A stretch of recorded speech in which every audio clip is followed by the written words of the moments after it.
दोस्तों सोचो, आज से 6 महीने बाद आपके फ़ोन पे एक नोटिफिकेशन बार-बार आ रहा है और वो नोटिफिकेशन है न्यू ऑर्डर रिसीव्ड। तो आपको कितना अच्छा लगेगा। अगर आप भी ऑनलाइन बिज़नेस स्टार्ट करना चाहते हैं, स्पेशली ई-कॉमर्स में, लेकिन आपके पास ज़्यादा बजट नहीं है, इन्वेस्टमेंट नहीं है, नॉलेज नहीं है, तो ये वीडियो सिर्फ आपके लिए है। आज मैं आपको एकदम step by step road map दूंगा जो कि बिगनर फ्रेंडली होगा, लो रिस्क, प्रैक्टिकल। इस वीडियो के एंड तक आपको क्लियर हो जाएगा कि प्रोडक्ट कैसे चूज करना है, स्टार्ट में कैसे सेल करना है विदाउट हैवी रिस्क, लिस्टिंग कैसे स्ट्रॉन्ग बनानी है, प्राइसिंग कैसे सेट करनी है, शिपिंग या रिटर्न्स के बारे में, एड्स का चक्कर, कहाँ पे पैसे लगाने हैं, कहाँ पे नहीं, प्रमोशन से ऑर्गेनिक ऑर्डर कैसे लेके आने हैं, रिव्यूज़ सेफली कैसे बढ़ानी है और फाइनली अपना ब्रांड कैसे बनाना है और अपनी वेबसाइट कैसे बनानी है। इस जर्नी का मैं आपको फुल प्लान दूंगा। अगर आप इस चैनल पे नए हैं तो अभी सब्सक्राइब कर लो। मेरा नाम है मलकीत सैनी और आप देख रहे हैं AMZ एग्जैक्ट। सबसे बड़ा कंफ्यूजन दोस्तों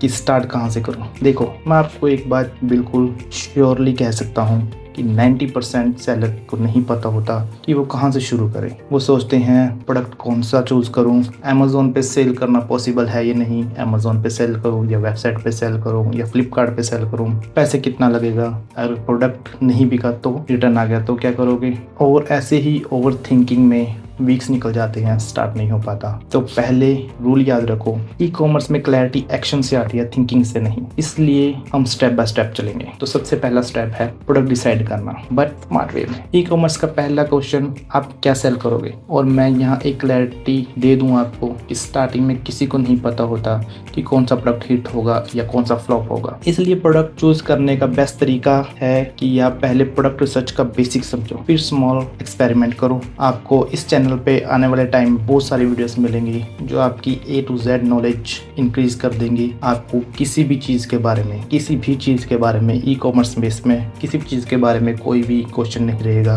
और कई क्वेश्चन जो बिगनर्स को अक्सर होते हैं कि क्या ई-कॉमर्स सेफ है, मार्केट प्लेस की फीस क्या होती है, शिपिंग कॉस्ट कैसे कैलकुलेट करते हैं, रिटर्न का रिस्क कैसे होता है, कौन से प्रोडक्ट में डैमेज रिस्क ज़्यादा होता है और कौन सा सेफ होते हैं। प्रो टिप, स्टार्ट ऐसे प्रोडक्ट से करो जिसमें वेट लो हो, ब्रेकेबल ना हो, साइज कॉम्पैक्ट हो, छोटा साइज हो, सीजन बेस्ड डिमांड कम हो, ऑल सीजन प्रोडक्ट होना चाहिए। फॉर एग्जांपल, सर्दियों का कोई सामान बेचने लग जाओ जिसकी डिमांड सिर्फ 3 या 4 महीने सबसे ज़्यादा होती है, या रिसर्च आपको रैंडम डिसीजन से बचाती है। स्टेप 2, बिगनर हो, स्टार्ट जेनरिक से करो। जेनरिक का मतलब है कि अपने ब्रांड का नाम है जो वो हमने जेनरिक रखना है। अब सबसे इम्पोर्टेंट पार्ट, बहुत लोग स्टार्ट में बोलते हैं भाई मैंने ब्रांड बनाना है, ट्रेडमार्क कराना है, लोगो बनवाना है, ग्राफिक डिज़ाइनर हायर करना है, ये करना है, वो करना है, बट इसमें रिस्क बहुत ज़्यादा है। बट अगर आप बिगनर हो तो आपको जेनरिक से स्टार्ट करना है।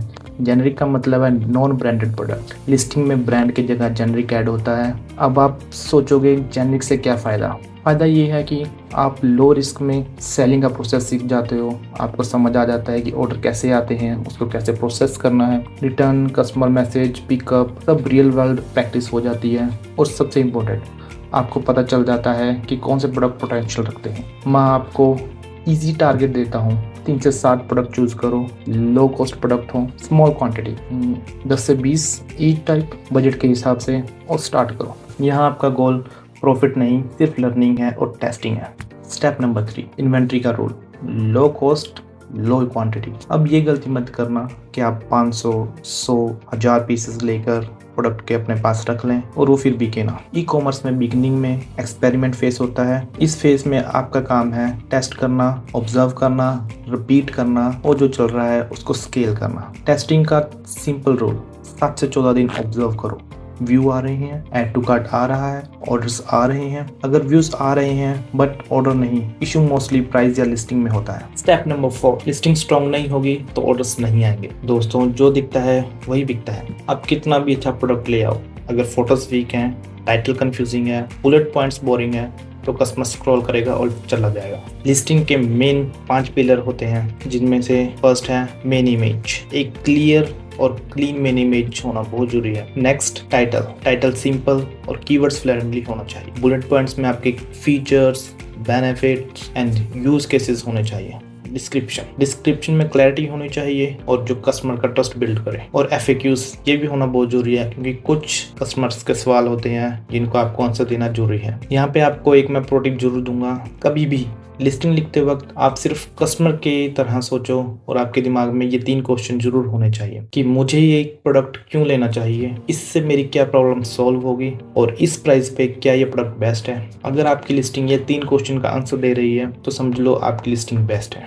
नेक्स्ट स्टेप नंबर 5, प्राइसिंग का बेसिक फॉर्मूला। बिगिनर्स अक्सर एक गलती जरूर करते हैं, वो कभी कभी प्राइस बहुत ज्यादा हाई रख देते हैं या कभी कभी बहुत ज्यादा लो कर देते हैं। इसका एक सिंपल रूल है, कंपटीटर्स का प्राइस देखो, स्टार्टिंग में प्राइस स्लाइटली कम्पिटेटिव रखो और प्रॉफिट मार्जिन का कैलकुलेशन क्लियर रखो। यहाँ पे भी मैं आपको एक प्रो टिप जरूर दूंगा कि स्टार्ट में प्राइस स्ट्रेटजी ये रखो कि फर्स्ट 10 और 20 ऑर्डर्स के लिए स्लाइटली बेटर डील दो ताकि आपके कुछ रिव्यूज आए, कुछ ट्रैक्शन बिल्ड हो, बाद में प्राइस ऑप्टिमाइज करते रहो जैसे कि आपको बेस्ट प्राइस मिल जाए। स्टेप नंबर 6, लिस्टिंग और रिटर्न का रियलिटी चेक। रिटर्न आना बहुत नॉर्मल है और ये बिल्कुल ज्यादा नॉर्मल है ई कॉमर्स में। पैनिक नहीं होना है, आपको बस ये सेट करना है पैकिंग स्ट्रांग हो ताकि वो शिपिंग के टाइम डैमेज ना हो जाए, प्रोडक्ट डिस्क्रिप्शन बिल्कुल क्लियर हो। हमें मेक श्योर करना है कि कस्टमर के माइंड में रॉन्ग एक्सपेक्टेशन ना हो, साइज कंपैटिबिलिटी क्लियरली मेंशन करो। यहाँ पे भी मैं आपको एक प्रो टिप जरूर दूंगा कि रॉन्ग एक्सपेक्टेशन ई कॉमर्स का सबसे बड़ा किलर है। क्लियर इन्फॉर्मेशन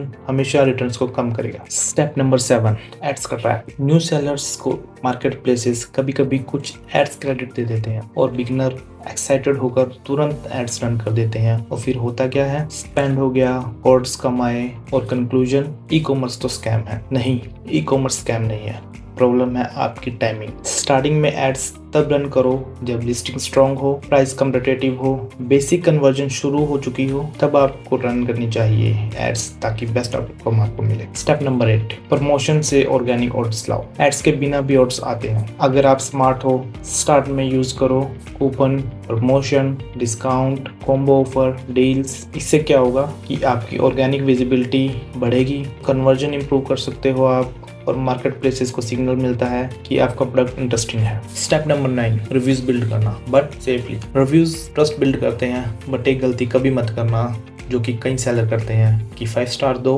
और कैशबैक लो। ये तरीका बिल्कुल गलत है क्योंकि अगर मार्केट प्लेसेस को इस तरीके के बारे में पता चल गया जो आप यूज कर रहे हो तो वो आपका अकाउंट सीधा बंद कर देंगे। तो इसका सेफ तरीका क्या है? इसका सेफ तरीका है कि प्रोडक्ट्स के साथ आप एक थैंक यू कार्ड भेजो, उसमें आपने कुछ नहीं लिखना है, just thank you for purchasing, अपने सोशल मीडिया के हैंडल मेंशन कर दो और रिव्यूज के रिगार्डिंग कुछ भी मेंशन नहीं करना। स्टेप नंबर 10, विनर प्रोडक्ट को ब्रांड बनाओ। अब मान लो आपने 3 से 7 प्रोडक्ट्स टेस्ट कर लिया और आपको पता है एक प्रोडक्ट है जो लगातार सेल हो रहा है और अच्छा कर रहा है। अब नेक्स्ट मूव क्या है? अब आपने अपना एक ब्रांड नेम चूज करना है, उसका ट्रेडमार्क अप्लाई करना है और ब्रांडिंग स्टार्ट करनी है। स्टेप नंबर 11, मार्केट प्लेसेस और वेबसाइट ये दोनों मिलकर आपकी लॉन्ग टर्म गेम बनेंगे। अपनी ई कॉमर्स वेबसाइट बनानी है, अपने सोशल मीडिया के प्रेजेंस को स्ट्रॉन्ग करना है, रिपीट कस्टमर्स को लेके आना है और एक बहुत अच्छी वेबसाइट बनानी है। अब वेबसाइट का जो सबसे बड़ा फायदा है वो ये है कि आपका उसमें कमीशन बचता है क्योंकि मार्केट प्लेसेस पे आपको